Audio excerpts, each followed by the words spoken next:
ইতালির ল্যাম্পেসিয়ায় বাংলাদেশ জাতীয়তাবাদী দল ল্যাম্পেসিয়া শাখা আয়োজন করে ইফতার মাহফিল ও আলোচনা সভার। বিস্তারিত জানাচ্ছেন ইতালির বিশেষ প্রতিনিধি এমদাদুল হক এমদাদ। ইতালির লাম্পেজিয়া বাংলাদেশ জাতীয়তাবাদী দল লাম্পেজিয়া শাখা আয়োজন করে ইফতার মাহফিল ও আলোচনা সভার। গত শনিবার স্থানীয় রেস্টুরেন্টে আয়োজিত আলোচনা সভায় লাম্পেজিয়া শাখা সভাপতি মিজানুর রহমান মিজানের সভাপতিত্বে দপ্তর সম্পাদক রফিকুল ইসলামের পরিচালনায় প্রধান অতিথি ছিলেন মিলান বিএনপির ভারপ্রাপ্ত সভাপতি আব্দুল্লাহ মামুন, বিশেষ অতিথি ছিলেন উপদেষ্টা রফিকুল ইসলাম দেওয়ান, সহসভাপতি শাহিন মাহমুদ, যুগ্ম সাধারণ সম্পাদক আসাদুজ্জামান রিপন। এছাড়াও ছিলেন লাম্পেজিয়া শাখা বিএনপির যুগ্ম উপদেষ্টা শফিকুল ইসলাম, সিনিয়র সহসভাপতি জিয়াউদ্দিন বিপ্লব, সাধারণ সম্পাদক আনোয়ার হোসেন লিপ্টন, সাংগঠনিক সম্পাদক রফিকুল ইসলাম সহ বিভিন্ন সামাজিক, সাংস্কৃতিক ও ব্যবসায়ীরা আলোচনা সভায় অংশগ্রহণ করেন।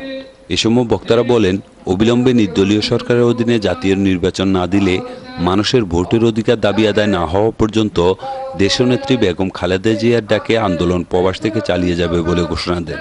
শেষে লাম্পেজিয়া শাখা বিএনপি যুগ্ম সাধারণ সম্পাদক বদিউজ্জামান মাসুদ সকল অতিথি ও নেতৃবৃন্দের সাথে ফুলের শুভেচ্ছা বিনিময় করে। ইফতার মাহফিল ও আলোচনা সভায় আসার জন্য সংগঠনের পক্ষ থেকে সকল অতিথিদের ধন্যবাদ জানান। পরে বিশ্বের সকল মুসলমানদের শান্তি কামনায় বিশেষ মুনাজাত করা হয়। ইতালির লাম্পেজিয়া থেকে এমদাদুল হক এমদাদ, চ্যানেল আই।